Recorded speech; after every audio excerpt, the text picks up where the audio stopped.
Welcome to Dice with Death, where anyone could die with a roll of the dice. I'm your direct messenger, Oli Bateman, and joining me again on this very, very stormy night to record this podcast on, just for all our listeners out there, we are recording this. It seems like some kind of hurricane has hit the UK, but joining me on this stormy night is Chatty Badger's Jamie Powis. The days are over of Aark being really reckless because he's got a message to deliver in a necklace. I'm Aark. Ooh.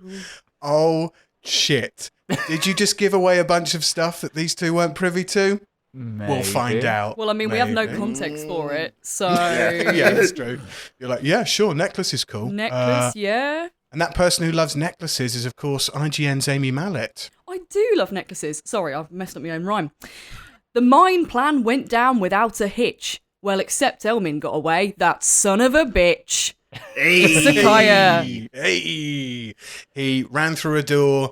You were a tiny bird that managed to open another door. He ran through that door and baffled you. Also rather baffling in most episodes with his constant behaviour of being a tree is WhatCulture.com's Adam Wilbourn. It's Titus, baby. I ain't no clown. You may remember me last time laying the smack down. We blew up the mine. I felt it in my sinews. Now over to Ollie as our adventure continues. Oh, that was so good. Mate, that was great. No one's ever used sinews in a rhyme before. Not even Eminem. Nah, I don't really know what it means, but I thought, it rhymes. Bollocks to it. I love how you went through all the poets in the world, Amy, and you went, Eminem. Let's go for the best one we can.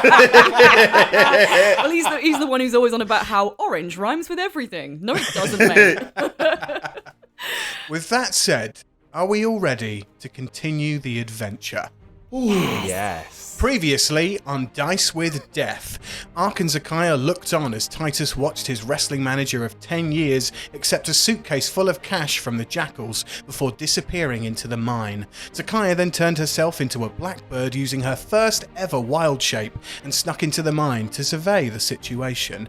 Having seen the Jackals pick fights with terrified villagers in a makeshift fight pit, she spotted Elmin Monroe exiting the rear of the mine and with some barely successful strength checks managed to open the rear exit with her beak and chase after him. Speaking Titus's name to Elmin Monroe made his eyes go wide before he turned and ran through another door to escape. Zakaiya informed the party of the situation before Titus came up with an incredible distraction plan in order to give Aark time to set the bombs and get the trapped villagers out of that mine.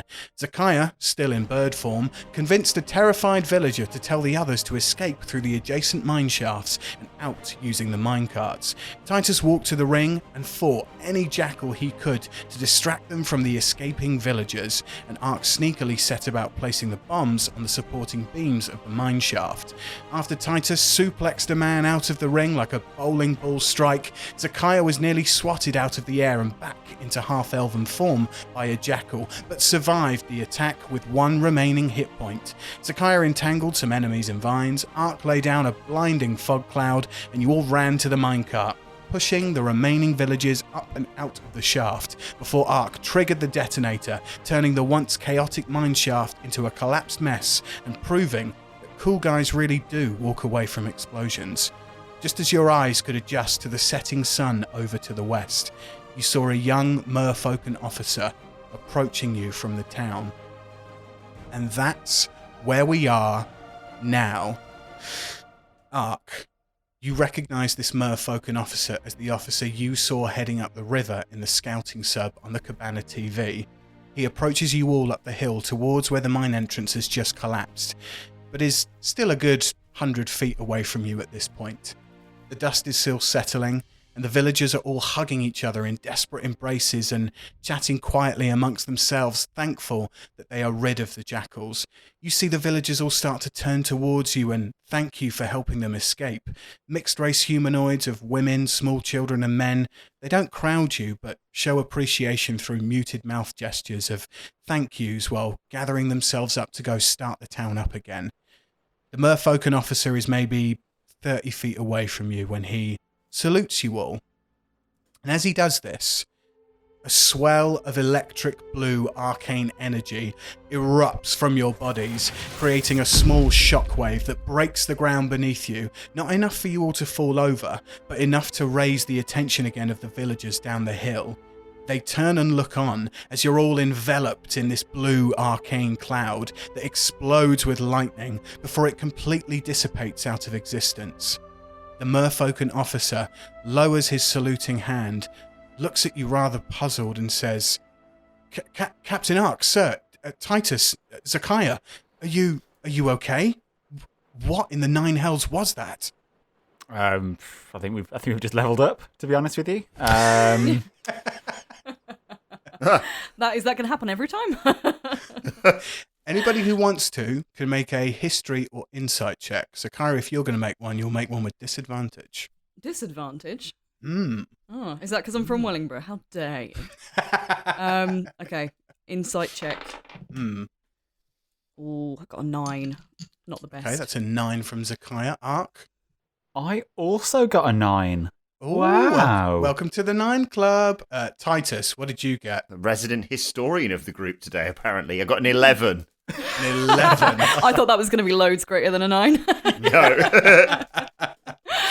Titus, your mind in this instant flashes back to when you fell from the exploding solar naval facility, when you fell through the blue arcane electrical storm that erupted from Planewalker's body after it bit its own tail trying to grapple you. You remember waking up on Aura Scalesguard's battle cruiser from your coma and hearing medical staff hurrying around you.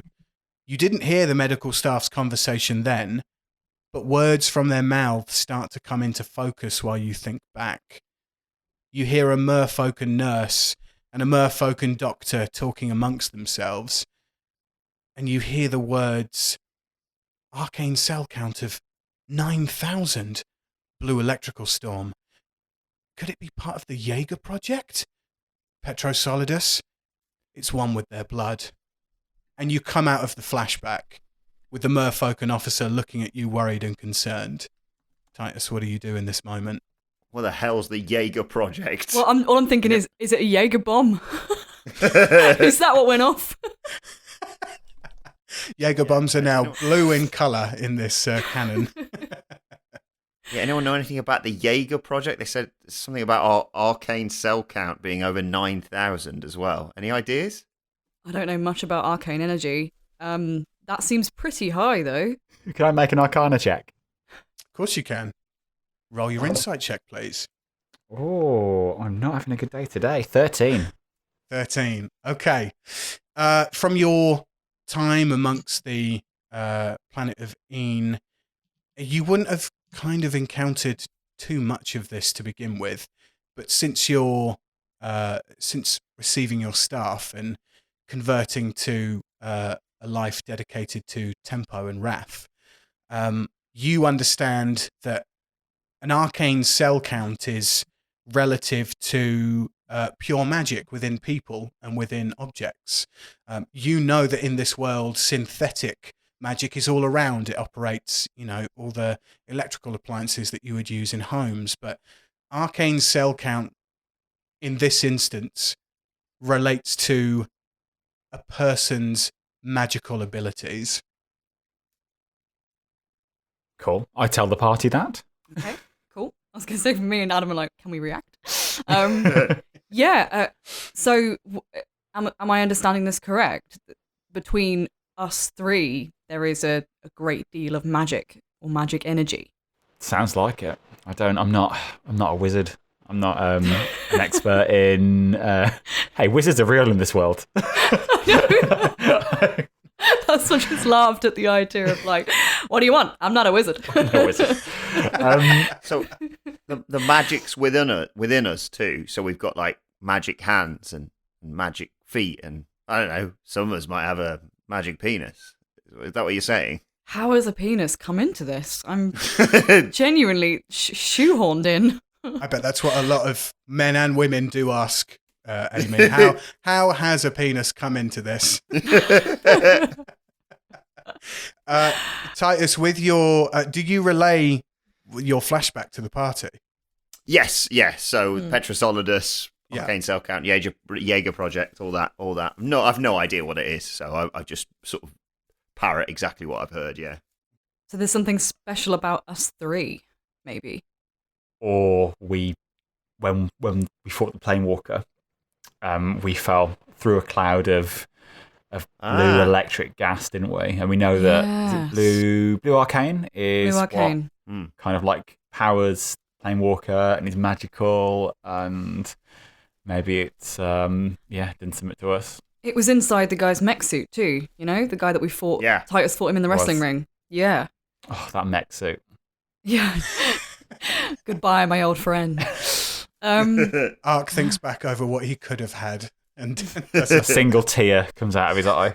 The one that got away. That mech suit. Yeah, okay, so that powers everything, and it's somehow within us. Do you think it's because of something we did, or because of the fall?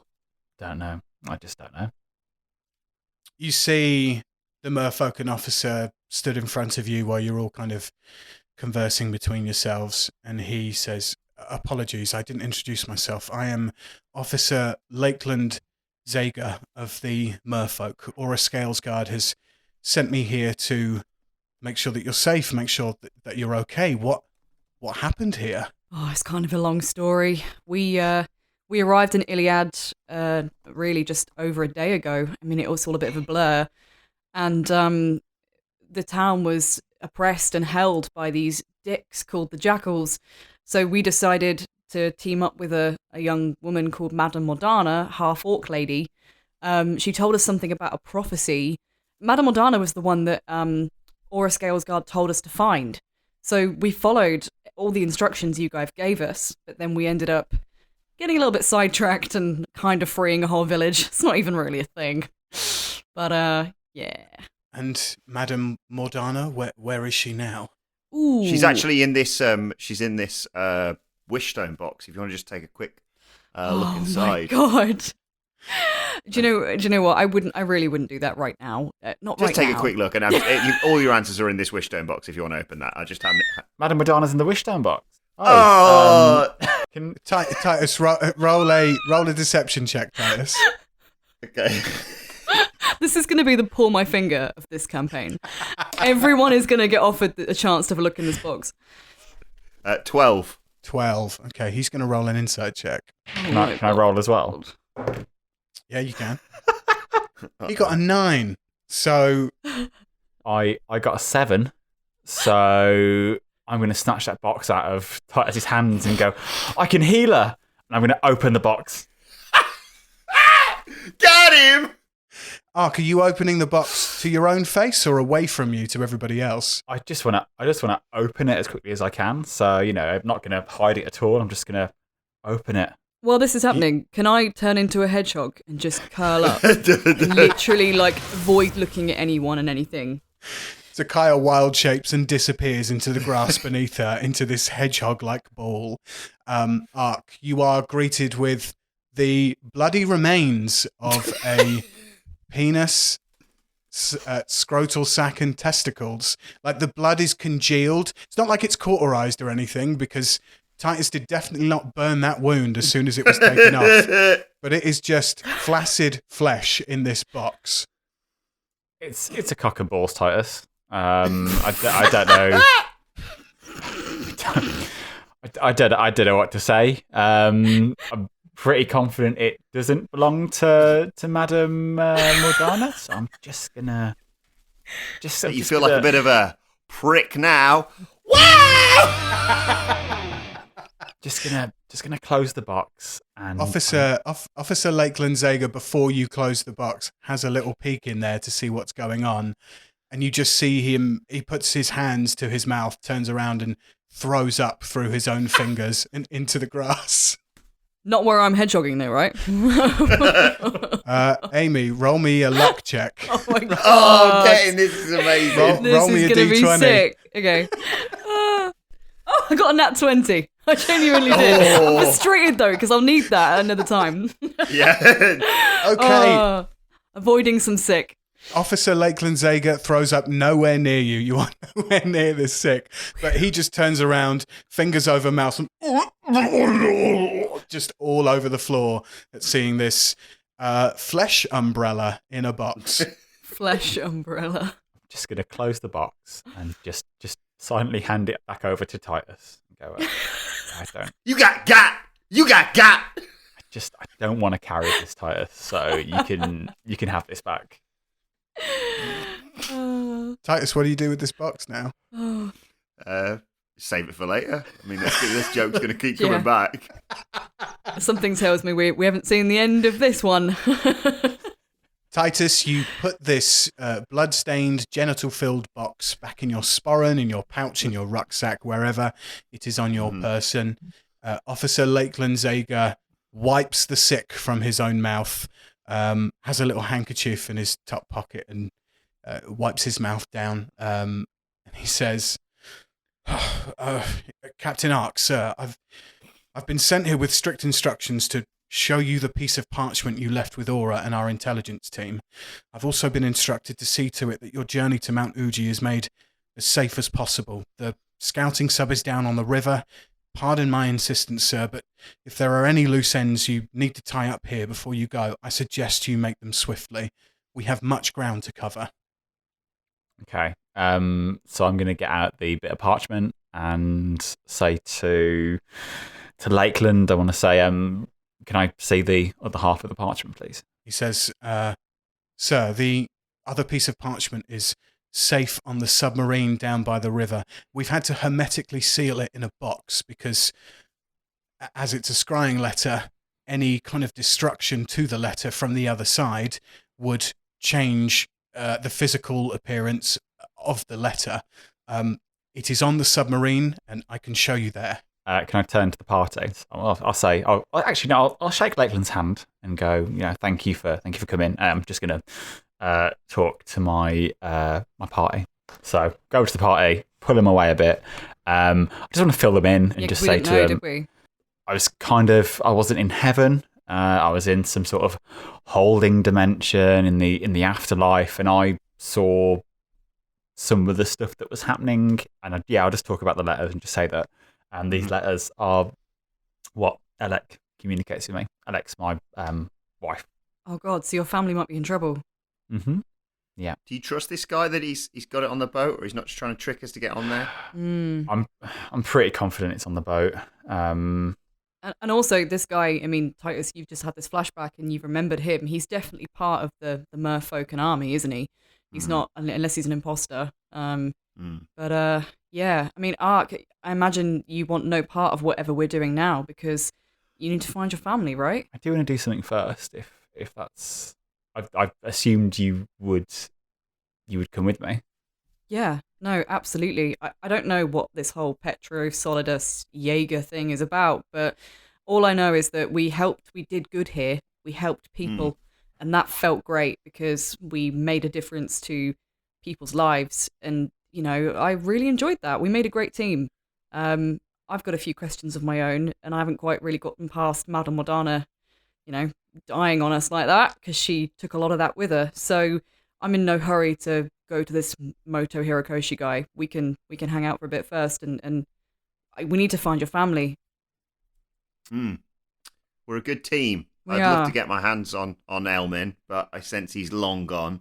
And I reckon we might bump into him again. Me and him hang around the same haunts. And in this quest of mine, I feel like we've ticked one bit off. We're doing what we did in that mine, but there's still a long way to go. And any way we can help you, let's do this.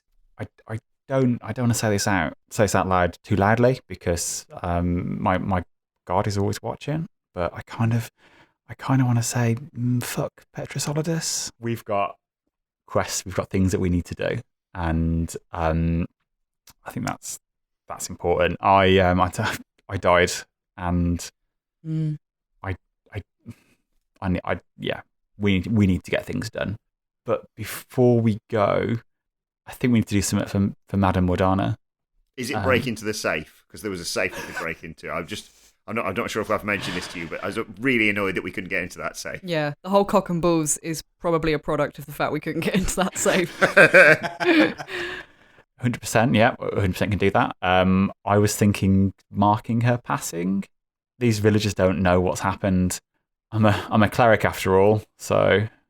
Yeah, no, that's a great idea. One of them asked me in the mine, and I didn't know what to say. It was a bit awkward. Yeah, I just said that she was waiting for them, so yeah, maybe we should come clean, and then at least the village can get on with their lives. Also, can we have a look at the holocard? Oh yeah, Because it's out of absolutely. hours now, right? Isn't it? Out of office. So let's have a look at that bad boy. Who's got the holocard? I thought it was with you. Oh, I was in my other trial. I left it in the mine. Can you imagine? Oh, tits, it's in the mine. Zakaiya, you currently have the holocard on you. Yes. Yep. So can I have a look at what the holocard says, if it's now legible? Yeah, you pull the holocard up towards your face, and it still says out of hours. Oh, Christ. Do you think it'll have to be a bank holiday or something? How am I going to get on this holocard? Oh, okay, fine. For your guys' information, it is currently 7 p.m. right now in the evening. Right, okay, maybe it's like a night, like a late nightfall thing. Anyway, I pop it back in my pocket. Here's a very nerdy DM question for you. What season is it? Like, is it light at 7 o'clock? Is it dark? It's summer right now, so it's a very you've got the sun setting, but it's not on the horizon to set yet. It's just it's in the process of setting. So yeah, it's summer. It's a nice summery evening. Cool. I reckon when darkness falls, we're going to get on this holocard. Aark, what would you like to do to mark the passing of Madame Mordana? I have a spell that I can use called Ceremony. So you touch one corpse for the next 7 days. The target can't become undead by any means short of a wish spell. Again, it's not about the kind of that. It's just about let's do something. So I'm going to have a ceremony for a passing. And it's going to take 1 hour and 10 minutes because I'm casting it as a ritual. Okay. Where are you doing this? Up on the hill where you are outside the mine shaft, or somewhere else? Is that looking down over the town? Yeah, I think that's a really nice idea. That's a lovely idea. And I think we should invite all of the townsfolk to it as well. Bring a candle. And yeah, so let's a moment. Let's do what we need to do, but as we go around the town, just tell people about an hour after sunset, we're all going to meet at the top of this hill and mourn the passing of Madame Mordana. Yep. Should we tell Lakeland we've got things we need to resolve, and then we'll meet him or he can join us, and then we can go to the sub after that? Is that the best thing to do? Yeah, sounds like a plan. Mm-hmm. Let's do it. Yeah. Officer Lakeland Zager of the Merfolk kind of steps in and says, I noticed that someone has passed. I will give you the time you need to mourn your loss. I will meet you at the sub, down by the river. You can't miss it, just past the electrical store, a few 100 feet that way. Through the brush. I must insist that as soon as you are ready, we must get going. Can I shake his hand again and bring him a bit closer and just go, we do have the tendency to mess these things up, so if you could keep the engine running, that would be great. Sure. No, yes, no problem. No, absolutely. I don't know how long his parking permit lasts, but yeah. Right. Okay. I shall... Can I shake his hand as well? Just pull him in close and say, Don't tell us about the cock and bollocks. Leave it as a surprise for the other village. You see for a second that Sick wells up into his mouth again, but he manages to keep it down, and he says, "Very good," and turns away and walks down the hill towards the submarine. Aark, with your casting of ceremony, rather than making you go around the whole town and tell everybody, you can just cast ceremony right here, and it will alert everybody in the town to know that there is a procession going on. and that with that cast of ceremony, everybody is invited to the top of the hill outside the mine shaft to pay respects to Madame Mordana. Before we do that, though, can we try and break into this bloody safe? Yay! That's the spirit. And I can tell you the code is not 6969 because we tried that last time. Tried that first off. It's also what Madame Mordana would have wanted, really, wasn't it? Yeah, exactly. Cool. Let's go. So, Titus and Zakaiya, you lead Aark over to the... I can't believe I'm going to say this again, guys. Here it is. The posh barn conversion. That was... BBC. Let's not say BBC. means something else where I'm from. We enter into this barn conversion. You see the dead guard on the floor that Madame Mordana killed. You see the blood and body of Magnus Brink scattered across the top of this mezzanine floor. But you make it up the stairs to the mezzanine floor by the bed. And yeah, you're stood in front of this safe. So we had a go at trying to get the code from old Magnus over there. And as you can see from the cock and bollocks. Hence the cock and bollocks. As you can see from the sorry state that he's in now, and the lack of junk, he didn't give it up, no matter how hard we tried. So, yeah. Any ideas? We've looked around before, haven't we, for like bits of paper with numbers written on. We have done that, haven't we? Yeah. It's behind a painting, isn't it? Yeah, so Titus has pulled the painting off because if you remember in an episode, he smashed it over somebody's head. So the safe is completely exposed in this barn conversion wall. How heavy is the safe? Like, could I even attempt to move it out of where it is? Absolutely not. It's built into the wall, and it's probably... Aark, if you were stood next to this safe, it's as tall as you are, and it's as wide as two of you without your wingspan. Is there a window in there? Is there a beautiful, big wide window in this beautiful barn conversion? Oh, as in a window into the safe, or just a window in? Just a window in the, maybe like over the bed or something. I don't know what your aesthetics are. There's a skylight, yeah, right above the bed. Cool. I'm gonna go to the party and go, give me like 5 minutes, and I'm gonna fly up to the skylight, smash through it, fly to the electronics shop, knock on the door, walk in, and I'm gonna shout, "Kuda!" You shout, and you get no response. Sorry, can I look for Kuda? He's probably in mourning. Roll me a perception check or an investigation check, whichever one you want. That is a 22. 22. You search this whole shop, top to bottom, around in the small kitchenette out the back, the staff toilet that he's got out the back as well. You see Lintu's cage is completely empty. You do not see any sign of Kuda or Lintu here. Do I see while I'm searching for Kuda, like a blowtorch, like a thing that I could use to just cut through that safe? You see the most perfect portable blowtorch. Oh, yeah. Lovely. Underneath Kuda's desk, and it's got the handle is the blowtorch, but it comes with this massive backpack which is full of fuel. Yes. Can I pop on the backpack? Yep. Leave the shop, and then is it very heavy? Can I still fly? Roll me a strength check. 16. Yeah, easy. Cool. So I'm going to fly back to the Posh barn conversion. Lovely barn conversion. Is there another window that's not the one that I've smashed through? Yes, there is another skylight directly next to that skylight, which isn't currently smashed. Smash through it. Nice. And just land and go, right, anyone good with a blowtorch? Oh, that's whilst amazing. He's been away, I've been teaching Zach how to drop an elbow coming off the wardrobe onto the bed. So he comes into that scene, basically. Okay, Titus, you're stood at the end of the bed. Yes. Zakaiya, you are on top of this wardrobe. Are you planning to do an elbow drop onto this bed? Absolutely, I am. Absolutely. I've positioned the cushions into the pillows into a vague body shape. Yeah. Amazing. Yep. Zakaiya, roll me an athletics check to elbow drop from the top of this Go wardrobe. on, Zakaiya. Oh, here we bloody go. 9.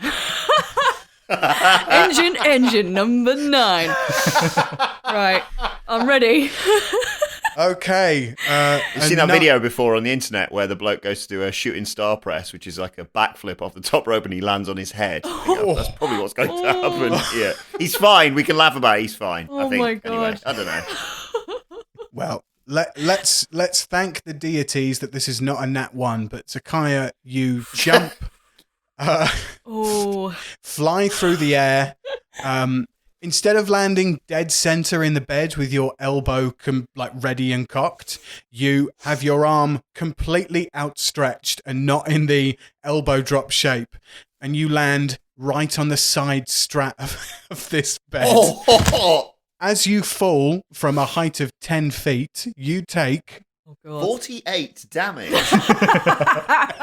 You are fucked, I believe is the technical term. You take 5 points of damage of falling damage. I'm so sorry. I thought this was just going to be a fun interlude. Mate, come on. You should have padded it better.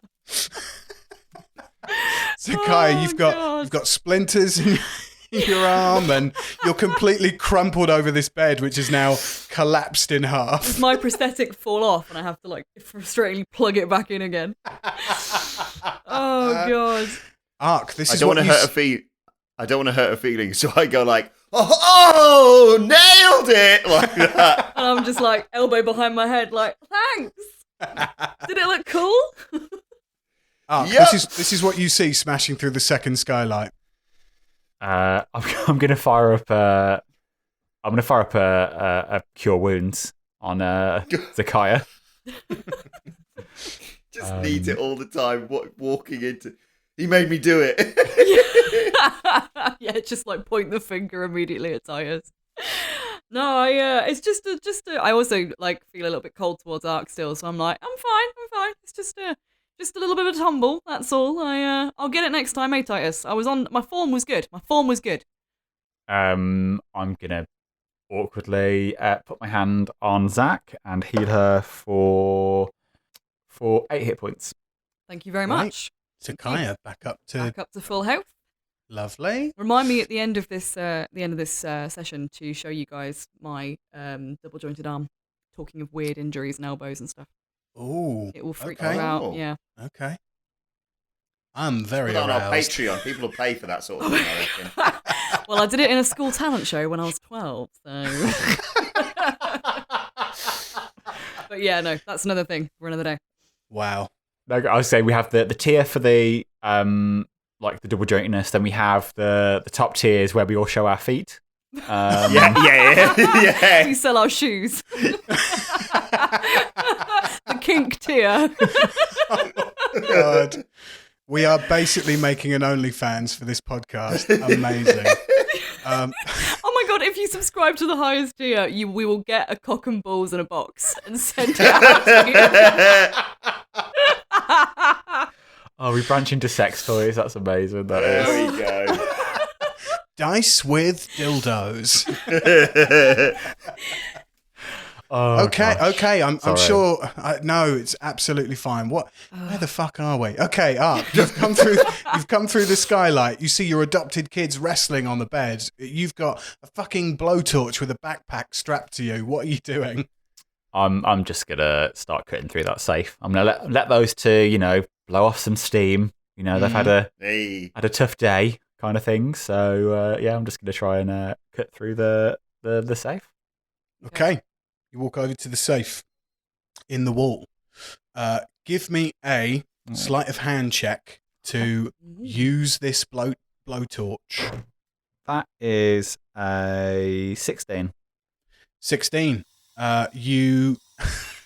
You start blowing on this safe? No, you start using this blowtorch to try and cut through this safe, and you get halfway around it, but you notice that the flame is not cutting through it immediately. You think it's going to probably take about another hour of work to cut through this thing. Yeah, I'll settle in. Settle in and just do it, I think. Okay. An hour goes by. Aark is working on cutting open this safe.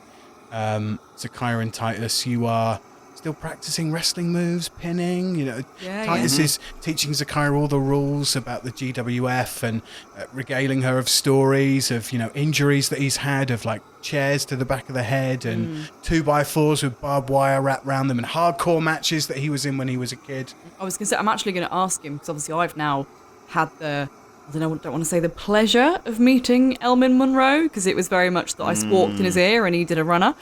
But I want to ask more about him. So obviously Titus did tell me and Aark that Elmin was his old manager. But what went on there? So, were you guys friends? When did you last see him? Yeah, so the last time I saw him was literally just before we got arrested. We had a match in Uji and got separated in the arrest. And prior to that, everything was cushy. He was a manager. He was, occasionally an advocate, a mouthpiece, a supporter of mine. He put me over in front of the fans and made people cheer for me or even boo me if the occasion required. But I thought we were tight, and then I saw him handling that bloody briefcase full of money, and it all started to make sense all of a sudden why we were being, why I was being accused of throwing matches, because that's not my style. You definitely didn't throw. I mean, I know you. I feel like I'm a good judge of character. It doesn't seem like that's the kind of thing you do. You really enjoy the GWF. So you think he set you up? Yeah, I think that's what kept him in his cowboy boots and his fancy ties and what have you, and his cowboy hat. He's doing a bit of insider trading, I think, and we need to have words. That's what I'd like to do. We need to find that guy. Grab him by that ponytail of his and have a little word. Have a little word. Have a suplex. Is that the right word, Titus? That's a word. Yep. It's just like my mum trying to pretend she's interested in my job. Oh, Adam, was that a full Nelson? So an hour goes by. You, Titus and Zakaiya, you bond over getting to know each other a little bit better. Titus's backstory more than Zakaiya's, but yeah, you grow closer together as a bond in teaching, wrestling to Zakaiya. We cut over to Aark, who has spent a bloody long time trying to cut through this safe. And with that 16 sleight of hand check, within an hour, you get to the last little bit of this metal. You can't quite see into the safe yet, but the lick of flame just burns away the last little bit, holding this rectangle of metal on, and it just goes ding, falls onto the floor, onto the posh barn conversion mezzanine floor, and the safe is now accessible to you. Oh my god. Oh my god. Oh my god. Is there a cock and balls in there? I think we should genuinely leave it in there. So, and then lock it up tight. And won't that be the ultimate prank when someone comes along and finds a badass safe and they're just like, oh, and they spend forever trying to get inside it, and that's what's inside it. Honestly, God, that'd be so funny. What's in there? What is in there? I look inside. You look inside the safe. You find 5,000 gold pieces. Oh, jackpot! Wow. Guys, there's nothing in there. Weird. Roll deception. Yeah, No. You better roll deception.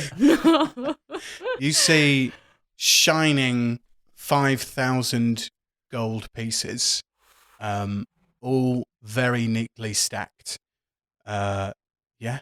In this barn conversion safe. As you open this safe and you see upon all this gold, the barn doors that you came in through at the front, they're open. People are milling about town for the time being. They're kind of trying to pick themselves up and get back to what was a minor working town to try and support families. And you see young children in, kind of paupers' garbs, and men and women just trying to feed their own kids. So that's what you see as you look out this barn conversion. Sucks to be them. We're going to Disneyland, baby. Yeah. All I do is win, win, win, no matter what. Got money on my mind. Great song, by the way. Great song. Oh, amazing song. Okay. We have a montage of us taking shots to Lil Jon's shots as well at the start. Shots, everyone! And then it intercuts just- with like a poor mining worker going to collect some gruel. It just hard cuts to you guys back in the tavern, downing Blackleberry mead, just shooting gold coins everywhere, putting gold coins in like villagers' bras and pants, and you turn the place into a strip joint. We paid one of them to hold his trousers open when we're trying to throw wet rags into it. It's like, Kobe! Aark, you are in front of this money. What do you do? Let's split this however you want to split it. Let's split it 3 ways, and then let's, do what we want to do with the money. Or 1,000 each and 2,000 for the town, because we just destroyed their only avenue of making money. I don't know. Yeah. I can't... Yeah. It's not going to be a popular opinion, but part of me is just like, we should just give it to them. My only thought about that is because we've never actually needed money up until this point. But you can guarantee, sure as eggs is eggs, as soon as I give it away to the village, we'll come across like a fantasy IKEA and we'll definitely need it for weapons. So, yeah, I don't know what to say, because I want to give it to the village, but it's like, maybe Ads is right. Maybe Titus is right. Maybe we do. We take 1,000 gold coins each, and we give the other 2,000 to the poor people. Can we actually, to help us make this decision? I don't know if it might be better if Aark maybe rolls this, because he's had more of a life in society than Zach. But how much is 5,000 in terms of like 5 gold coins? What could that actually buy? Because if we're being really, do you know what I mean? Like if we're being really selfish, if we're taking 5,000 gold coins when 1,000 gold coins would buy 3 weapons, then we might as well give most of it to the village. Sure. What's basically what I'm saying in D&D terms is, what's the economy like? And I am not prepared for that question. I will tell you that now. 5,000 gold coins would essentially get you, let me think of this, in terms of like things that you would buy every single day, maybe 5 gold would get you, in fact, 5 gold would get you like a week's worth of shopping for 2 people. Right. Okay. Oh, give them like 20 gold then, and they'll make it work. They could teach a man to fish. They'll build their own. They'll build their own Iceland. Okay. Yeah, maybe.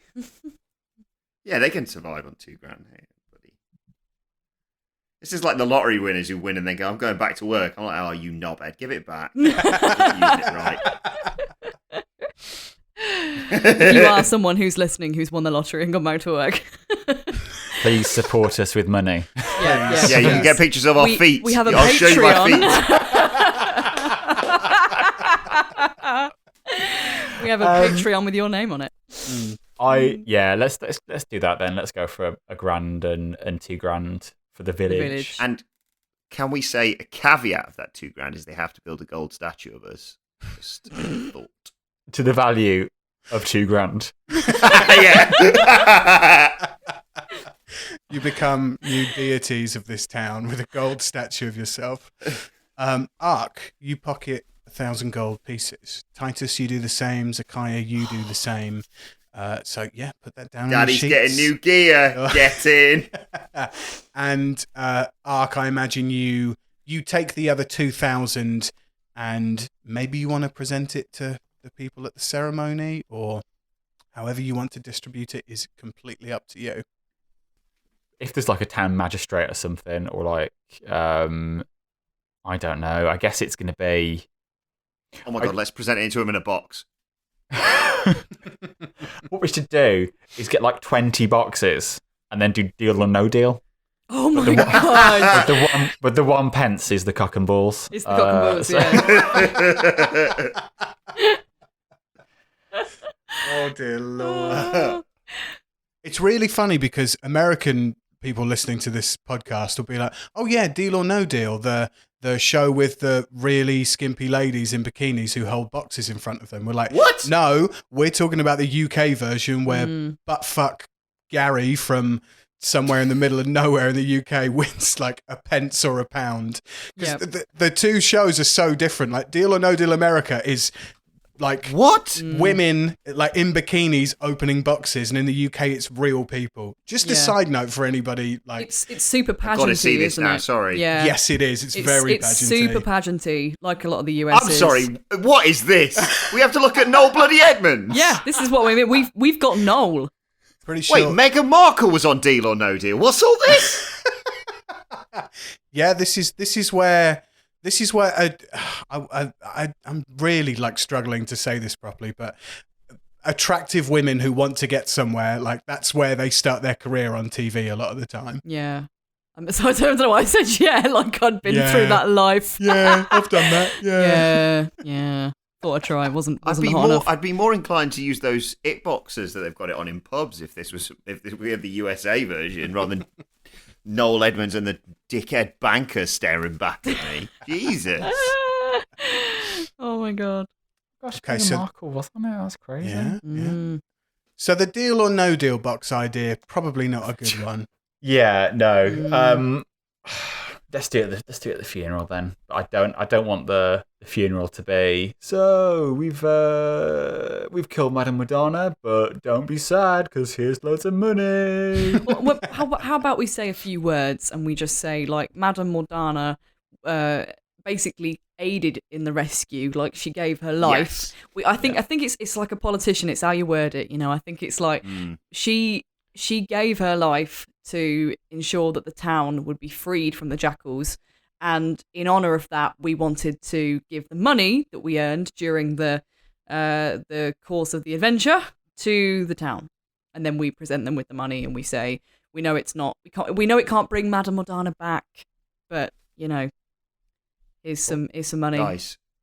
Guys, group vote. Should I do a respectful ceremonial backflip at the funeral? I think maybe a backflip at the beginning to kind of to break the ice. To kind of like, what's the word? To warm up the crowd. When does a backflip fit best in a funeral procession? I'm trying to think of all the funerals I've been to. Where does the backflip happen? When do the acrobats I traditionally do it when they're lowering the casket in real life, but there's no casket at this time. Yeah. So. I mean, what if we sent, some sort of hot air? No, that's a bit too contrived. I was thinking, we have a lot of money now, though, so we could do whatever we wanted. Yeah. We could hire do a lavish funeral. We'll get Stevie Wonder to sing there. We'll get Volivans, we spared no expense on his funeral. I'll tell you what, when we're at the funeral, I'll roll, and then that'll make the decision whether or not I should do a backflip. How about that? Okay, there we go. Right. Nat 20, 100% on that one. Nat 20 followed by Nat 1. Yeah. Yeah. Who's going to read the eulogy? I guess the cleric should, but the cleric is not very charismatic as a cleric. Trust me, by the sounds of what we've got planned, no one's going to be listening to what you're saying anyway. It's fine.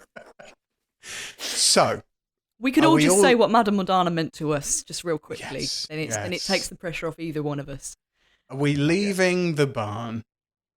We Posh are. barn conversion, yes. Is the door fallen off the safe, or is it just open? It's just Can open. you shut the door? Just open. Okay, can I fart and then shut the door of the safe? The next person who opens it gets a face full of fart. Yes, you can absolutely do that. Absolutely. Yeah. You do that. 100%. It's the cupcake safe. That's what I'm calling it from now on. Titus lets one rip in this safe, which is probably, No one's ever going to get this payoff, so it's a secret payoff for someone who doesn't exist. You fart in this safe, and you close the door, and you leave the barn conversion, and you make your way up the hill. An hour into the record, we have farted into a safe. I want to know what the estate agent says when they're showing someone round. And this is the point where someone got castrated. Yeah, they're just going to have to burn that house to the ground. There's no way it's going to sell. Oh, God. Listeners, I do apologise that there's not been much D&Ding tonight. We had an eventful one last time. You got your money's Yes. worth. Yeah, well, that's what I was going to say. We carried out like a full Ocean's 11 heist plan last time. So Very true. we've earned the right for some buggering about, I think. You've earned the right to dick about. Like I said in early episodes, you've had your dicking about now, but actually it's probably time for more dicking around. So yeah, how do you want to ruin this funeral procession? Well, first of all, can I've just got some money in my pocket, so can Zach go to the pub and just have 3 pints of blackberry mead, please? You absolutely can. That's You will go absolutely to Yeah, the let's pub. pour one out for Madame Mordana. Yes, Let's pour yeah. one out. Okay, you go to the tavern. The barman is behind the bar. Pours you all the drinks, blackberry mead, plenty of pints on the bar with the money that you've got, and you see that they're incredibly thankful for the money. This is the first injection of money that the town has had for 3 months. They look incredibly pleased that there is now gold in their tills. I'll give a tip as well. How's about that? Wonderful. You tip the barman. I think I'm going to fly off and prepare for the funeral because I need a component. So I need 25 gold's worth of powdered silver from somewhere. So I guess I'll go to like one of the miners and see if they've got any silver and collect that. And then I'm going to fly up to the top of the hill, and I want to kind of create just like a pyre, really. So not have a body there, but just like chop a few trees down and put them together like a bit of a bonfire kind of thing. Okay. Can I buy a black singlet for the funeral, please? You just have this on you. You don't need to buy one. Okay. There are no attire stores in this small town of Ilyiad. You just have your black. You have your black singlet, black kilt, and black fur boots on. Very respectful. Good. I like that. Yep. Yeah, Aark, you find all the components that you need for this. Cool. So when the sun sets, I'm going to wait an hour and begin casting ceremony. Okay. Well, I've had 5 pints of blackberry mead, and I'm on the way, staggering up the hill. I can see a little tiny light that's kind of a bit blurry, but I know that that's where the ceremony is. So I make it to the top of the hill and sort of like stand swaying beside Aark. Yeah, in this moment, Zakaiya, you do think back over the very short time that you've known Madame Mordana, and you think directly back to when you were in the library when Aark was possibly no more, and when Madame Mordana brought you in for a hug and hummed the lullaby that she somehow knew to you in that moment. And as I remember that, I start like just uncontrollably weeping and snivelling, making the most horrendous noises, trying to keep quiet. Aark sort of like, I imagine is shooting me a bit of a look as I kind of uncontrollably weep beside him. Oh no, I think I'd flip my wing out just behind you. This is a really nice bonding moment for both of you, actually. Aark, being the dad, notices when his adopted daughter is upset, and Zakaiya, you feel his wing extend and wrap around you, and you feel a safe, warm feeling come over you in this moment. I do. I feel comforted. I've been doing some research for my speech. Got that written now. And I'm just going to roll this. Okay. Good to know. Oh. Was that for the backflip? Mm-hmm. Oh, the fates didn't decide it was the right thing. The world's not ready. Okay, Aark, what are you doing? I'm gonna try and encourage everyone to get into like a circle around the. Sorry. Whoa, the okie dokie. That's the first thing I thought of. Not very appropriate for a funeral. Aark, you are casting ceremony at this point, aren't you? Yeah. So it's an hour and 10 minutes, everyone. So settle in. So I guess when I see the majority of the town are there, and I'm picturing a lot of them have got like candles or lights or stuff that's kind of guiding their way. And when I see the majority of the town here, I'm just going to start and just go. Just want to thank everyone for joining us tonight. And to put my cards on the table, you've known Madame Mordana for years and years and years, and she's guided your town. I've known her probably less than a day, and even in that time I knew just how incredible she was and how much of an inspirational person and leader and an incredible woman that she was. So I'm glad that you could join us and we could join with you just to mourn her passing. She gave everything to protect this village and the people in it, and I think she would. Well, I know she's looking down on us right now, and so proud of everyone here that they've come and they've survived a terrible situation, and I think she's got so much hope for this place and these people, for you. So yeah, I'd like to just ask you if you've got any memories of Eminem as we've known her. You see in this moment all the villagers raise their candles to silently cheer for Madame Mordana, someone who gave these people refuge away from a government and town that wanted them out of the picture because they were of mixed race heritage. She fought the good fight for those who were different in the eyes of people who were pure. And in this moment, when the villagers raise all their candles, Titus, you feel the wish stone that's in your pouch start to glow and emanate. You feel it pulsing. You feel it getting stronger. And it's glowing wherever it is on your person. Let's hope it's not like the Electric Six video. Shall I say a few words now? Is that all right? Yeah. Okay. I hope you're not going to cut a promo at a fucking funeral. You spent some time on this. Please be respectful. Okay. Madame Mordana était une femme formidable qui a fait le plus gros sacrifice pour notre groupe. Elle ne sera pas oubliée. Je vais nommer un mouvement de lutte après elle. I said that in Madame's Mordana's native tongue. What it meant was...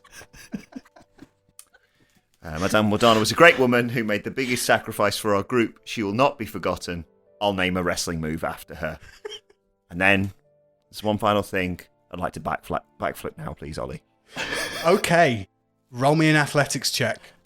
I got an 18, by the way, when I rolled through if I should do a backflip or not. Okay, roll athletics check. Yeah. 11. 11. Ooh. It's very emotional. He's not 100% steady on his feet.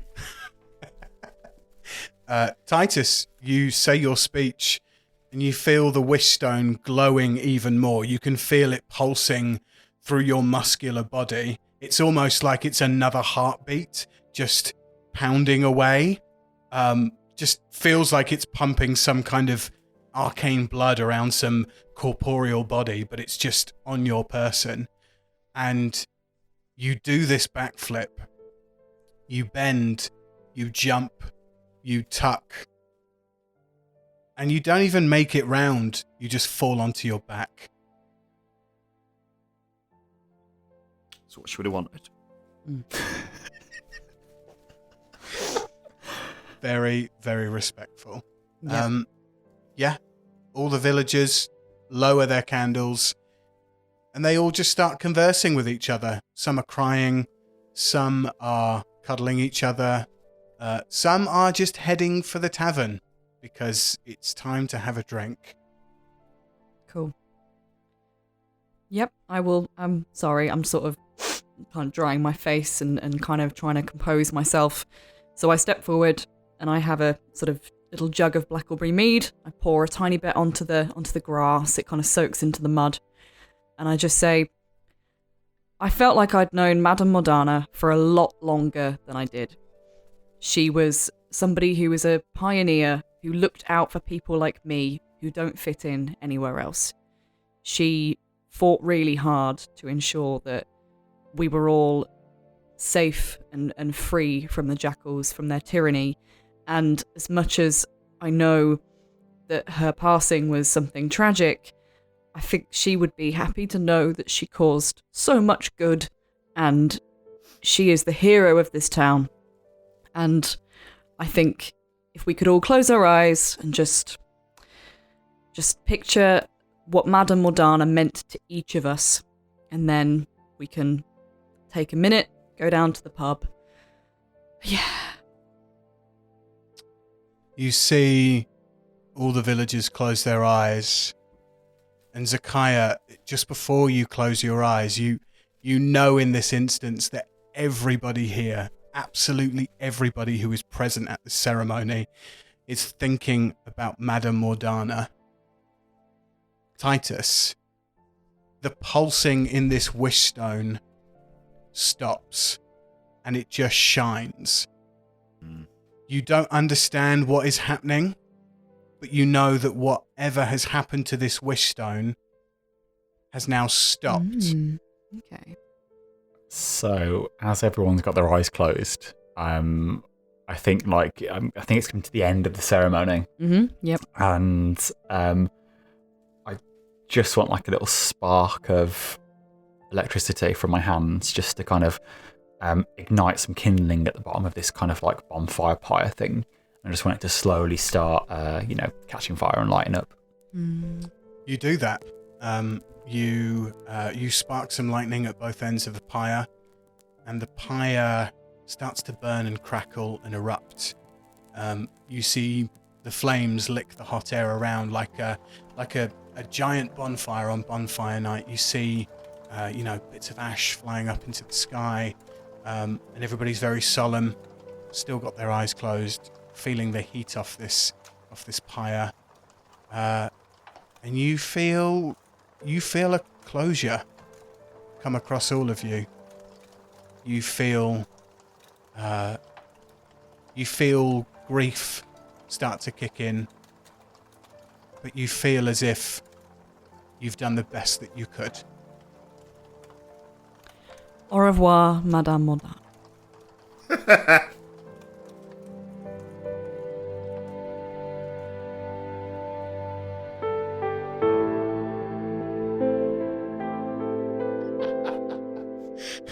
Was very good. That was very good, Zakaiya. fucking Titus, just laughing. Sometimes I find it so funny because I've got you guys in like a little window, and I can't always see everyone's face because it only does whoever's talking at that time. And sometimes it's absolutely banging timing because you'll be delivering something and then there'll be a silence, and you'll just hear Adam go in the background, and it's so funny. Oh dear. All the villagers start to, again, talk amongst themselves. Some start heading to the tavern. Some are crying. But this ceremony is coming to a close.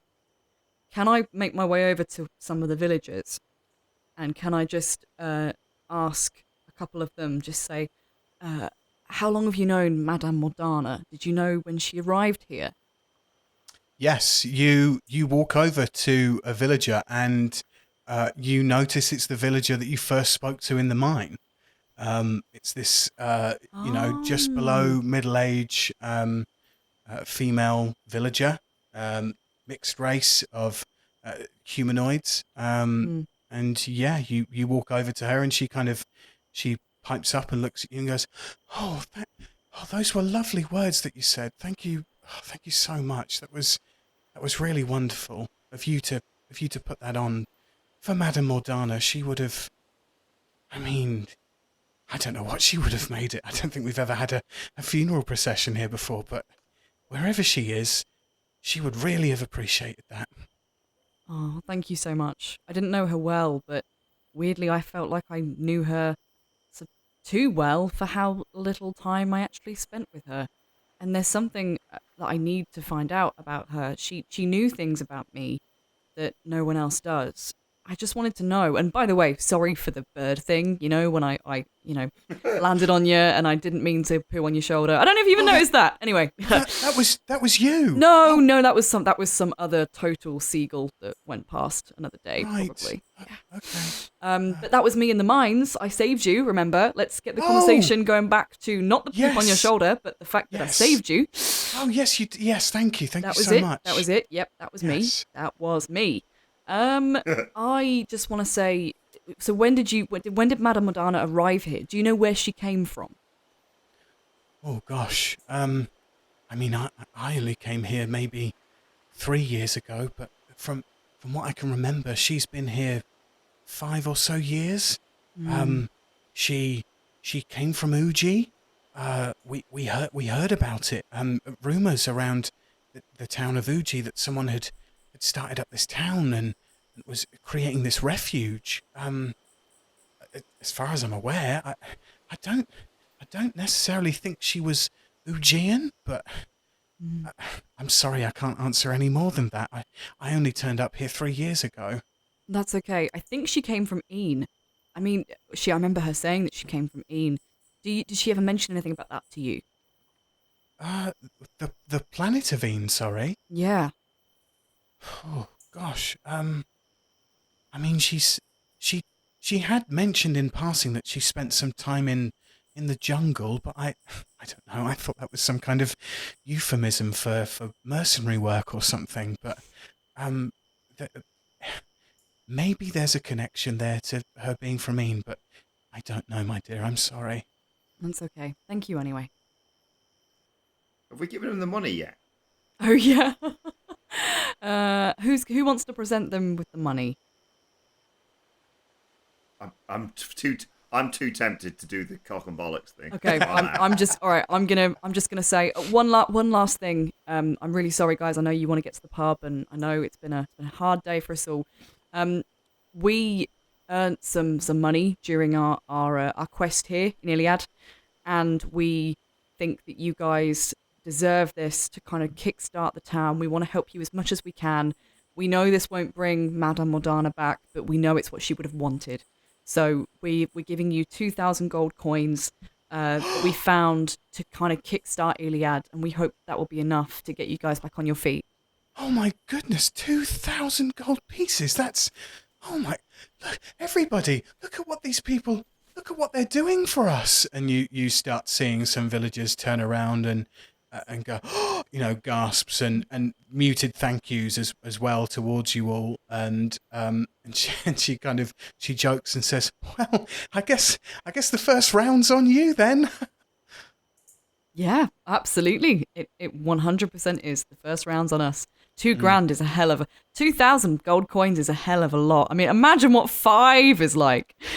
2,000 is a hell of a lot, isn't it? Yeah, anyway. enough. Yeah, anyway, 2,000. All we ask in return is a, very basic statue of us, preferably with me coming off the top rope. Thank you. I'm sorry, what? You're going to have to he speak wants louder. a statue of Madame Mordana. Right. With us in the background, with me coming off the top rope. That's all we ask for, yeah. Okay. Not sure if you remember, but I did put on a pretty bloody good show for you guys, so I wouldn't mind. Yes, and we appreciate that a lot, but you have collapsed the only way that we could smith any kind of gold or melt anything down. So You're losing the crowd. Might not. Should I do another backflip? She I think we should hurry to the submarine now. She turns away from Titus, thanks you, Zakaiya, and then takes the money away. And yeah, goes and distributes it amongst the town. It's now 9 p.m. at night. You spent an hour in the barn, opening the safe, and then an hour and 10 minutes ish, so maybe 10 past 9, 9:15. But yeah, it's 9 p.m. at night, and it's from dark. where you are, it is dark. From where you are, you look down the hill into the town, and you can see just to the right of where the electronics store is, maybe 100 feet away, the engine lights of the submarine sat there idle, waiting for you. We did good, guys. We did good. This feels great. I feel like we should do more stuff like this together. Do you two want to go off for a pint and then we can hit the road? Well, first things first. Let's have a look at that holocard. Oh. Ah! Yep. What's it say, Ollie? What's it saying? You all stand on the top of this hill together, looking directly onto this hollow card. And Zakaiya, you bring it to your face, and it opens. Yes, get in. You are immediately greeted with individual pictures of each of you, kind of like a profile picture for a social media account, but it's kind of in blueprint schematics. It has details about your age, your height, your weight. Zakaiya, it says that you have a drinking problem. Rude. And it also has your bounty amounts listed below each of your pictures. Aark, underneath yours, Titus's and Zakaiya's, totaling to, this is each, by the way, per person, 20,000 gold pieces each alive, or 10,000 each dead. Oh, You also notice that underneath your pictures is a tappable button that says bounty issued by ... Can we click that? Can we see what knobhead has put a bounty on our head? Yes, I gotta see. Yeah. Whose picture do you tap first? I tapped Titus's first, actually, because I'm intrigued to see if this goes back to Elmin. Okay. You tap Titus's a kind of profile button that's underneath that says bounty issued by, and because this is like a net jacked kind of device, it kind of glitches for a second and tries to struggle to get to the next page, but it eventually does. And underneath Titus's little picture, it says the Undead Loyalists. That was part of that the vision that we had. It was something about Petro Solidus and something will smite the undead loyalists. I should really take notes. I really should. Yeah, I should really take notes. Okay, cool. Can I have a look at mine? Yeah, you tap on yours. It says exactly the same thing.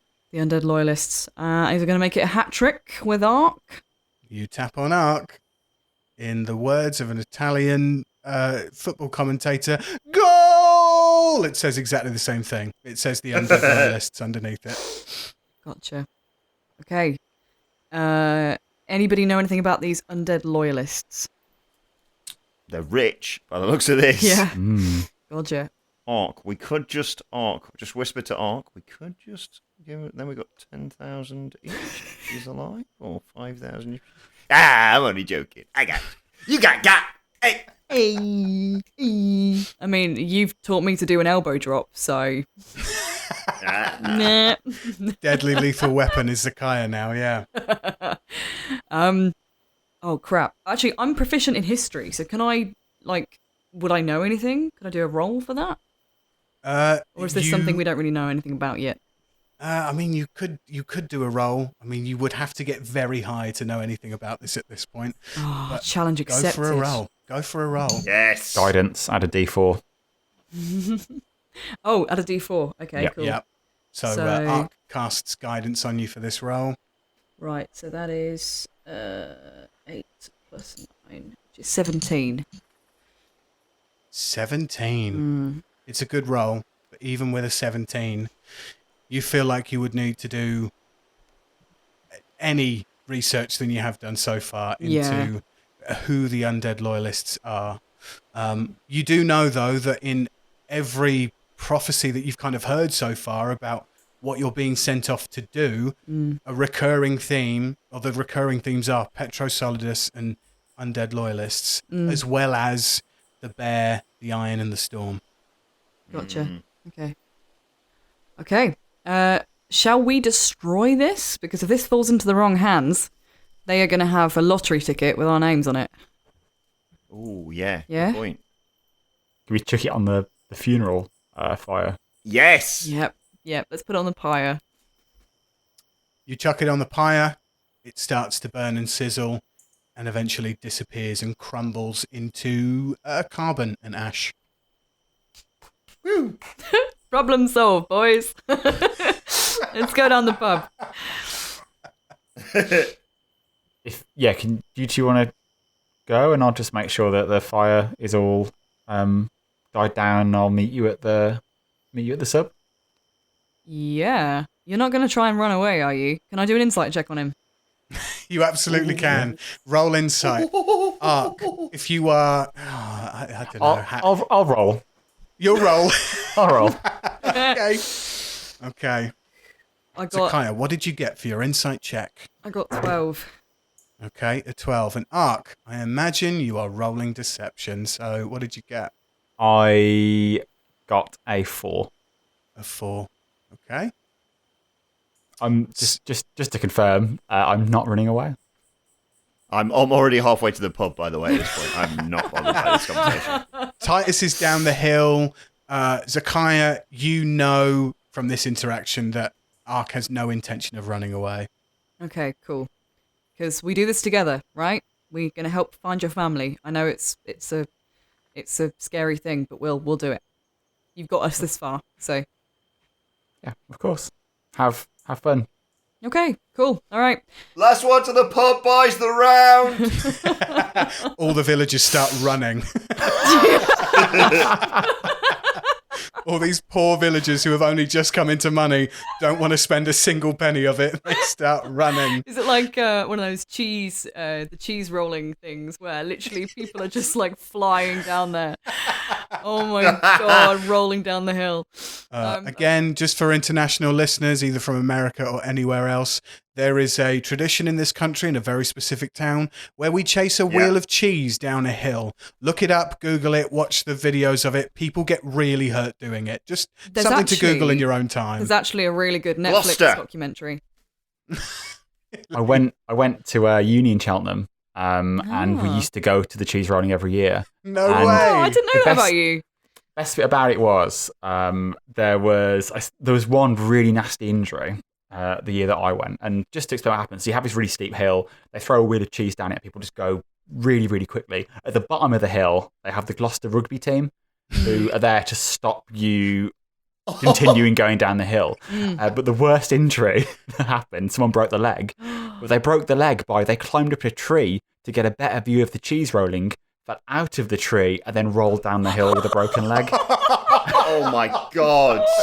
Oh my God. Oh, that's crazy. Yeah, there's actually there's a Netflix series called We Are the Champions, and they do a whole episode about obscure sports, and one of them is cheese rolling. It's only like half an hour, but if you've got half an hour spare, it's worth a watch. Because some of the injuries, oh my God, it's crazy. Amazing. Okay. Well, Titus and Zakaiya go off to the pub, leaving Aark on top of the hill by this pyre. I am going to reach into my bag and pull out a necklace. Wonderful. What are you doing with that necklace, Aark? I want to cast another spell. I'm going to cast Detect Magic. So, for the duration, you sense the presence of magic within 30 feet of you. If you sense magic in this way, you can use your action to see a faint aura around any visible creature or object in the area that bears magic. You learn the school of magic, if any. Okay. You cast Detect Magic on a necklace that you have pulled from your coat or backpack or wherever it's been stored for however long it's been there. And yeah, you detect magic. This is a magical object. What school of magic is it? Is it hurty magic? Is this bad magic? Hurty magic. Dirty magic. Thank you for making this so much easier on me, Jamie, because this is a detail I had not thought of. This is not hurty magic. Okay. Is it guidey magic? It is guidey magic. Okay, cool. Thank you. I love that you're using the Latin. Yeah, the layman, yeah. It's divination.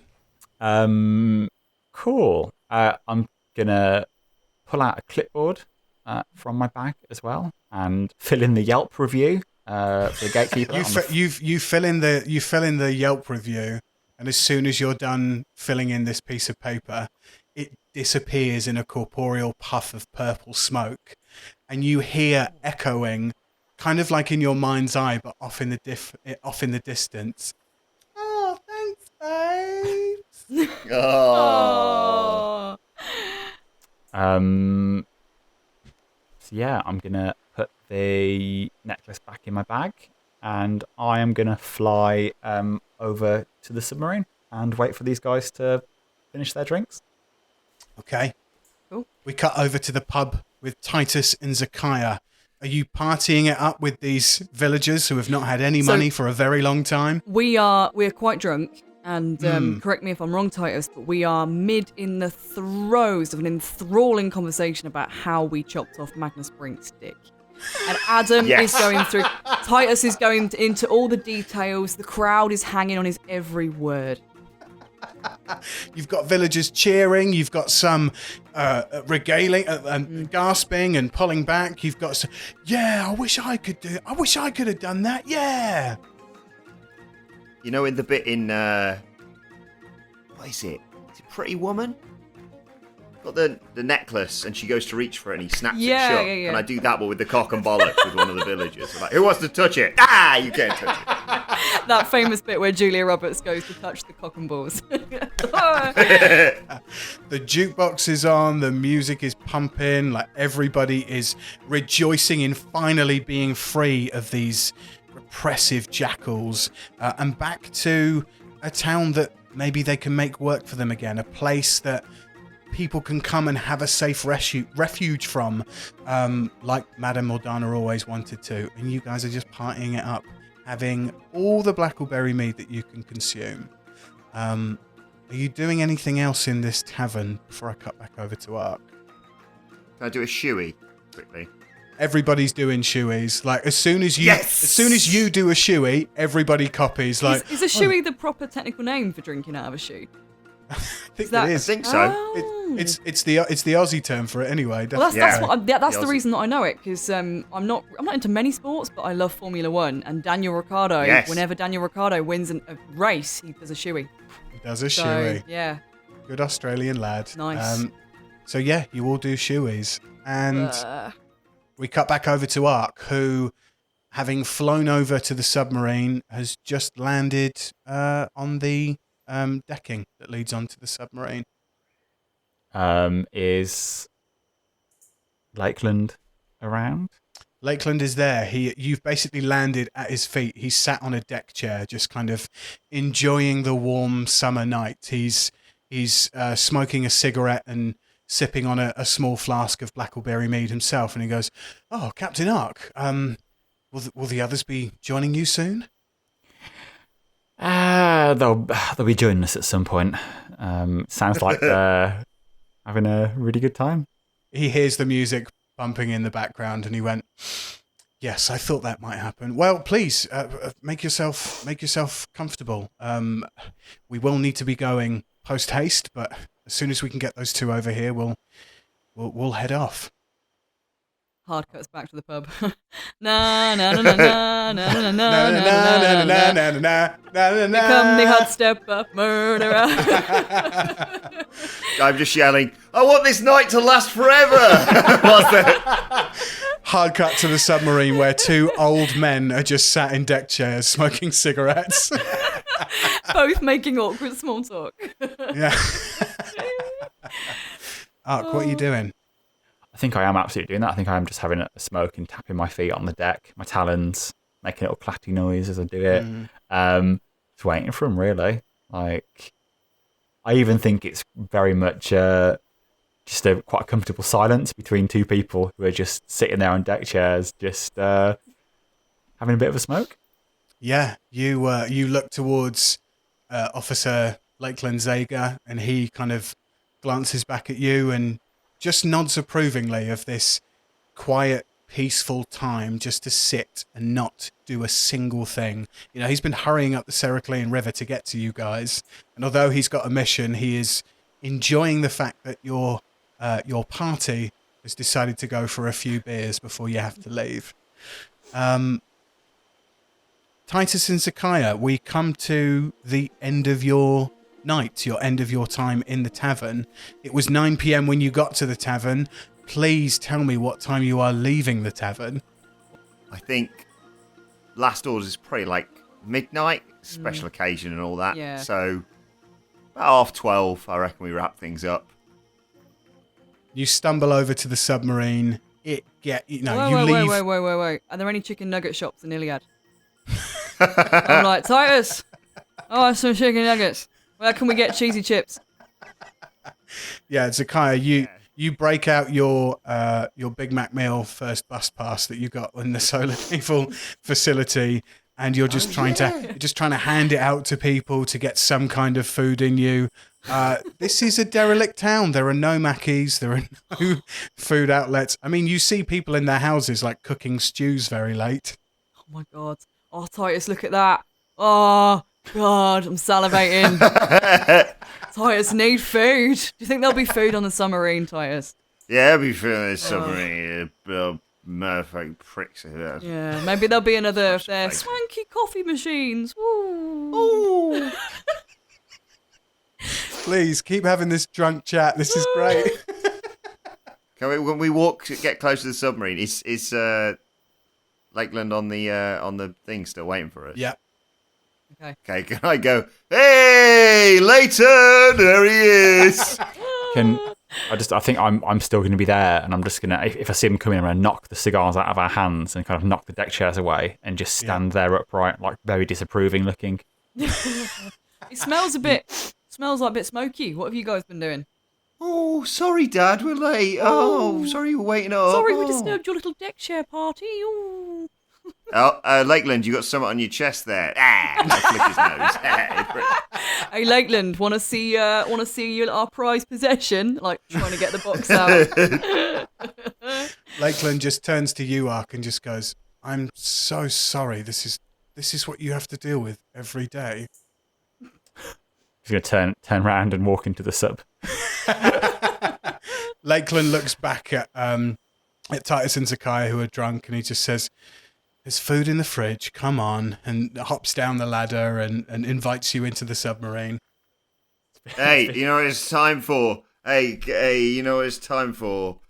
I think it's time for some Zager bombs! Zager bombs! Zager bombs! Zager bombs! In this peaceful tiny town, you're being so loud and so boisterous. But so is the rest of the village, because you've obviously just taken them on this whirlwind of a party with you, and you're now on the submarine. But as you board the Merfolk Scouting sub, you're greeted with a very minimal kind of metal aesthetic that Aark you're very accustomed to on military vehicles like this. You walk down the boarding steps and into the main control room, where you see reinforced glass floor to ceiling window that faces the front of the sub, with a pilot and a The Freudian pilot slip, Mister. with his cock out. No, you see a pilot and co-pilot seat bolted to the floor in front of it. The room you're in houses a communications chair with a synthetic arcane map on the wall, also surrounded by a kitchenette to the back with like booth-like seating near it. Past that to the rear are communal bunk beds cordoned off by a dividing wall, along with a master bedroom with an ensuite in it, like more reserved for high-ranking officials should they be aboard. And Aark, you see the other half of the parchment that you gave to Aura hermetically sealed in this reinforced case with a viewing window on the kitchen table. You can have a look. You look over the box with this glass lid on top, hermetically sealed, of course. So the piece of parchment is completely in stasis. And you see in the same bloody kind of DNA writing that you saw on the first piece of parchment, it says, Ave's gone mad. And then it says underneath it, capital E, small e, and then nothing. Okay. Lakeland turns to you and says, here's the parchment, Captain Aark, sir. Aura told me it was a matter of urgency to get it to you. We have absolutely no idea what it means, and we can't quite pinpoint where it's coming from. Abe's gone mad. E.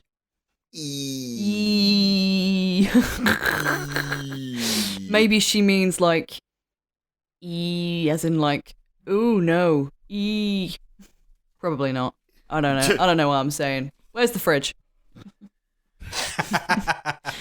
You walk back towards the kitchen, open it, start rummaging through, pulling everything out. Bottles are clanking. There's milk cartons on the floor. You're just rummaging around for food. I'm going to ask Lakeland, just going to go, so do the merfolk have any spaceships? Do you have any means of interstellar travel? Since the travel ban, we have been forbidden as a race for interstellar planetary travel. Many of the previous government, the uphires, the purebloods, as they like to call themselves, are accustomed to that. Interplanetary travel comes easy today if you are rich, of high status, or know someone high up that can do that for you, or an athlete of some kind. Travel is not for anybody other than those people. You couldn't just go to the airport anymore and get on a flight and go somewhere. It's impossible. We know an athlete. Do we? Yeah, you're an athlete. Oh shit! Yeah, sorry. Do people know who you are? Are you famous enough? Having not... Everybody knows who I am. Everyone knows the Thunder Bastard, baby. We've got the Thunder Bastard. We can probably get on a vessel with that, surely. And Lakeland turns to you, Titus, and he says, "Oh, amazing! Which sporting identity did you or do you compete for?" Lakeland, come on. See if you can guess. Go on, have a guess. I want to say the Galactic Discus Throwing League. Ooh, it's good. It's not right. Javelin. Do you do the javelin? No, you had your fucking guess. Is wrestling. A wrestler. Throw men around wearing a singlet for a living. I'm damn good at it too, baby. So which do you work for? A federation? Well, I work for them. I did before all this. I'm sorry. Huh? I'm sorry. You did. What are we talking about? Hey, Right. Regional Wrestling Association. RWA, baby. Okay. He turns back to Aark and says, "You realise that the Regional Wrestling Association cannot do interplanetary travel, interstellar, galactic of any kind." Interstellar Galactic Wrestling Association. Why don't we just work with them? Maybe if he worked for the GWF now, that would maybe get you a passport to go, but even only he would be the one to be able to travel. No one else could. God damn it. And what is it about? Why do you ask, Aark? Is it something to do with this piece of parchment? It is something to do with this piece of parchment, yeah. Right. All I see, forgive me if I'm not quite understanding this, but all I see is Aves gone mad. That's all I see is it's, he has had it with you two at this point. He just, every time you make any noise, he just talks louder towards Aark and then quieter as you quiet down a little bit. Is there more to this message than what is in this box? What is this guy's rank? He's a petty officer. So he's not a private, but he is he's a petty officer who Aura Scalesguard has entrusted. He's like one of the best scouting merfolk that she could send. At this point in being time, a very petty officer, if you ask me. Job's worth.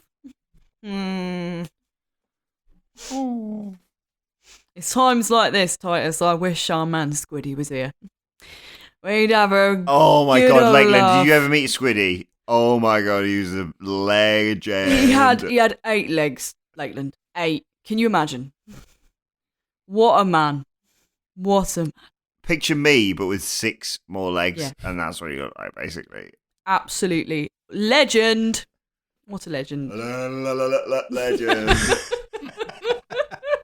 Lakeland just puts both his fingers just kind of on Titus's sternum, and Titus, you fall back over into the booth, the seat booth, just like sat there, and Zakaiya, you just collapse into it as well.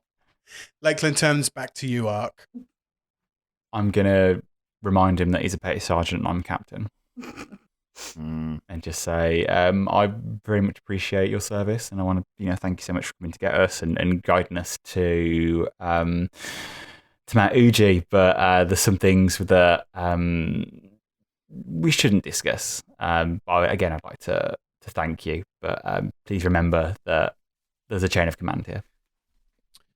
And I have a question, Lakeland. Does it smell like updog in here? I'm sorry, what? Can you smell on this submarine updog? No, I can't. I fucking hate you. You know that, Lakeland. Well, now he said about hot dogs. I want a hot dog. Where are the hot dogs, Lakeland? Oh yeah. Give me some mustard, baby. With some nice Lakeland- crispy onions. Lakeland turns to you, Aark, salutes you, and says, "I do apologise, sir, but with the travel ban that's in place, none of the merfolk can do any kind of interplanetary travel." Now you listen here, Lakeland. I know that you're petty because of your job description, but our man here, he will flip out and he will stick a sword in the panel if he needs to, because he's done that before. Let me tell you. I have done that before. I probably won't do that, Lakeland. Yeah, I think let's just crack. Let's get cracking. Let's get to Mount Uji. That's where we're going. Well, yes, please, everybody, make yourselves comfortable. The sleeping quarters are to the rear of the vessel, and yes, the kitchen is fully stocked, so please, anybody who is hungry, please go and make yourselves anything to eat. We've got 2 days of travel ahead of us, with a pit stop in between to refuel. I can take you as far as the Ujian Ski and Leisure Resort.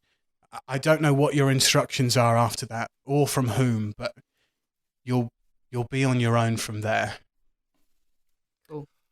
Lakeland, I don't know who did this, but I know it wasn't me, but someone's been sick over here. Just let you know.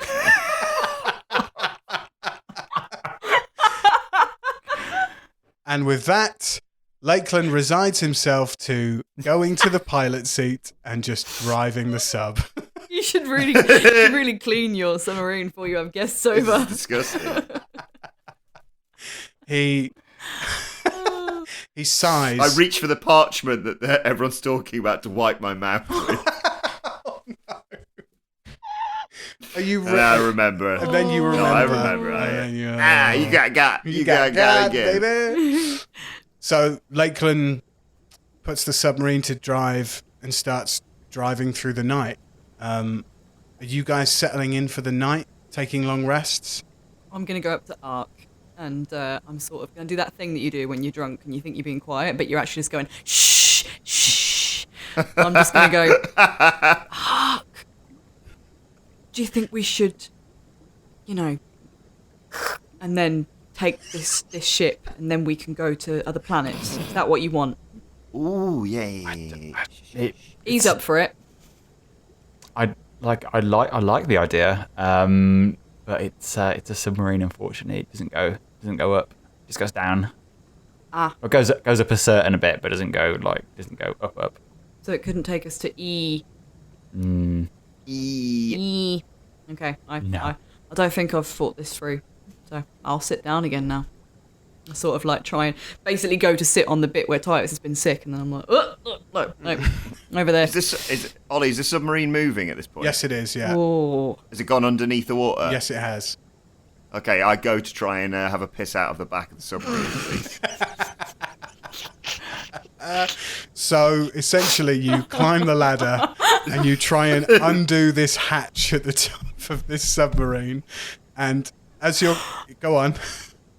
Hey, what gives? Just fucking shut the fucking door. That's not cool, man. Hey. Let's get some air in here, man. It's someone's been sick, dude. It's fucking horrible. You see Lakeland look at you as you're climbing up this ladder. He's just like, if he was an emotion, he would just be despair. And you just see him look at the control panel and just lock all the hatches on the submarine. I see him do this, and I go, "Hey, Leighton, I got something. I forgot to tell you. We picked up something in Ilyiad, and I needed to give it to you. It's very important. Everyone's told me I need to give it to you." And I do the reach in your pocket and pulling out the bird thing to him. he's a smart man, that Leighton. You got Leighton. You got. So it's currently 1 a.m. If you guys wanted to take a long rest, it would take you through to 9 a.m. But what do you guys want to do? I don't think I've got much choice in the Shotgun matter. the master bedroom, please. Shotgun the master bedroom. Oh, no, you didn't. Okay, fine. I guess I'll go for the second big master bedroom. Is there anything else that's big on this ship? Titus, before anything happens, like before you... As you're saying this, you've just run and headbutted through the door that leads into... leads into the master bedroom and are just on the bed, conked out for the night. Wow. Yeah. Okay. I'll leave him to it. What other bedrooms are there? It's a set of bunk beds at the back. There's 4 of them. Oh, bunk bed. All right. Well, I'll go and get on the top of one of the bunk beds in there then, and just kind of pass out. I think. I'll do me. Yeah, I'll do the same. Okay. You settle down for the evening, into the early hours of the morning, and you awake towards 9 a.m. Within your beds. Aark, are you up early like a dad normally is, like you have in previous 100%, episodes? 100% up. Okay, you're up out the front, maybe sat, I don't know, in the navigator's seat or the co-pilot seat. It's up to you, but you're up at the front there. I think I'd cook some breakfast. I think I'd be, just cooking something Okay. for everyone. Nice. He's a keeper. Glad we brought him back from the dead. Yep. Zakaiya and Titus, you awake, and I need you to roll me. I need you to roll me a hangover throw. I need you to roll me 3 Constitution saving throws, please. Oh my god. So 5, 19, Yeah. Ooh. and 13. Okay. Zakaiya, you suffer 1 level of exhaustion, which means you have disadvantage on all ability checks. Oh, I knew I shouldn't have mixed. All right. Titus, what did you get? 14, 15, and then 10. Okay. You also only suffer 1 level of exhaustion, which means disadvantage on ability checks going forward. Yeah, you all awake. Aark is cooking breakfast. You guys are hung over to shit. And Lakeland is just sat at the controls, driving along. Oh god. Let's go find out what Aark's making. Like crawl into the kitchen Better area. be greasy. Yeah. Oh god, it better be dripping. Okay. Aark, what are you making? Again, I don't know what the cuisine of the merfolk is, so I guess it's like some sort of seaweed, maybe some fish fingers. Yeah. Yeah, something like that. Lovely. Yeah, you do a fish finger seaweed wrap for That actually breakfast. sounds really tasty. Okay, cool. Can I put it in my face? Is this okay? Yep. Okay. So I chow down on that seafood wrap. Lovely. Yeah, neck one of them. Great. You're all sat round the booth seats while Aark dishes this out to you. Officer Zager, who's sat at the controls, turns back to you all and salutes you all and says, "Good morning. Hope you're feeling well rested. We'll be pulling up to the fueling station within the next 5 or so minutes, and we'll be surfacing. I would like to possibly remind you that you are still wanted criminals, and a fueling station like this might have some near-well doers, some bounty hunters. So I suggest that when we park up, I leave the sub on my own to go and fetch the fuel myself. I hope you understand. Captain Aark, is that okay with you, sir? Insight check. I want to We're see... so distrusting. Is he just going to get some fuel? Can I have a Mars bar, please, mate, when you're there? And pack of Tic Tacs. Yeah, this is like for our international listeners, a gas station or a petrol station. Yeah. You know, on the M5 or the M6, it sells Ginsters pasties and the like pork pies and stuff like that. So yeah, Aark, what did you get on Insight? 12. 12. He's telling the truth. Okay, cool. Okay. Yeah, I'm going to say Right. yeah, that's fine. And Lakeland, I'll be coming with you too because I am a master of the. Someone's been sick here again, Lakeland. Get me a cornetto, mate. See you later. As you are sick, Officer Zager pulls the control stick towards himself, and the submarine surfaces into place in the docking bay. As the remaining water cascades down the portholes, washing the algae back into the river, you look upon a fairly derelict fueling station. It's busy by all accounts, but the docking platforms are old and rusty, along with decking that hasn't been very well maintained for some time. The other docks are full with boats of all shapes and sizes, no bigger than the sub that you're in right now, along with newer-looking jet skis parked towards the rear. The fueling station itself is a tin hut that opens out onto decking, with a diner to the right and a boat shelter to the left, where engineers work on their vehicles. You see chairs outside the front facing the water with older-looking humanoids smoking cigarettes and sipping on blackberry mead in the shade from the afternoon sun.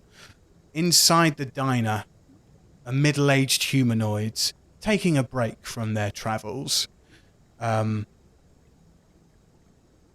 Officer Zakaiya says, I know I've been frank with you already, but please lay low. This place could be rife with bounty hunters looking for wanted criminals. And then he turns towards one of the portholes in the side, and he says, oh, look, they must have had an influx of premium boat fuel recently. That's really good stuff.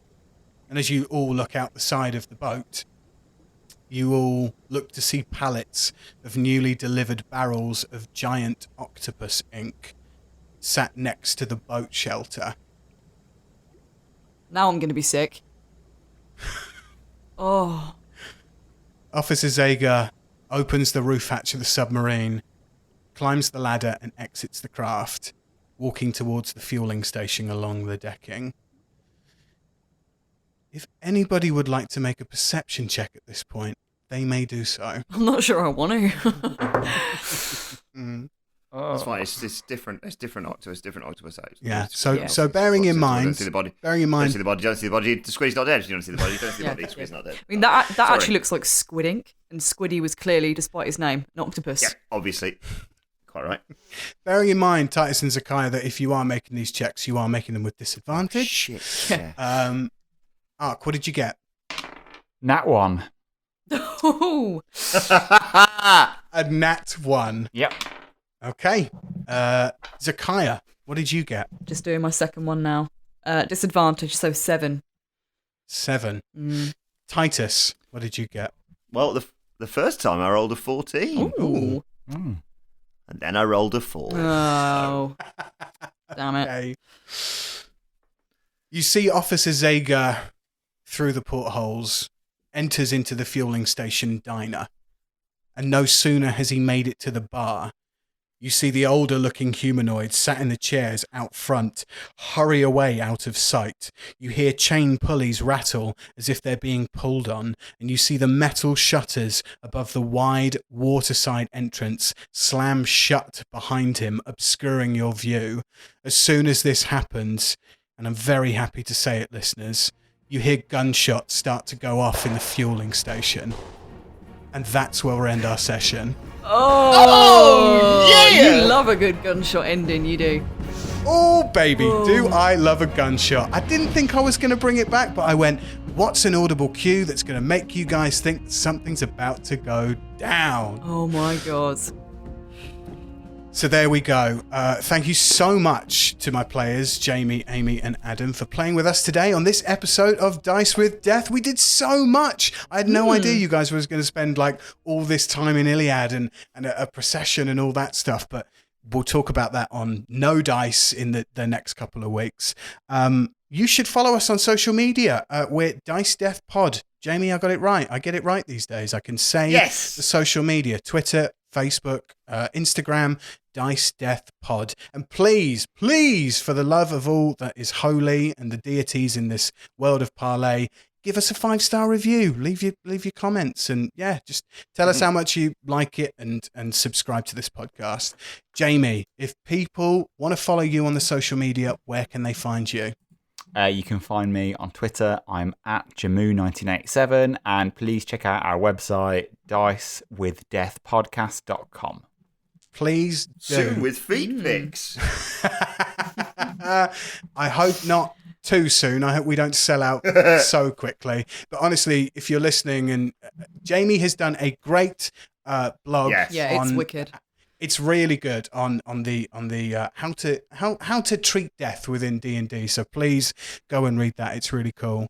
Amy, if people want to find you on social media, where can they find you? So I'm on Twitter at Amy_Mallett, and on Instagram at I think therefore I Amy. Lovely. And Adam, please tell everybody where they can find you on social media as well. I thought I'd in a safe this episode. You can follow me at Adam Wilbourn on all social media accounts. We always end with a fart on a safe. We never do that, but I think that's going to be the new thing that Titus does. Well, until next time, when Titus farts in something else or cuts off somebody else's genitals, we'll see you next time, guys. Say bye. Bye! Bye.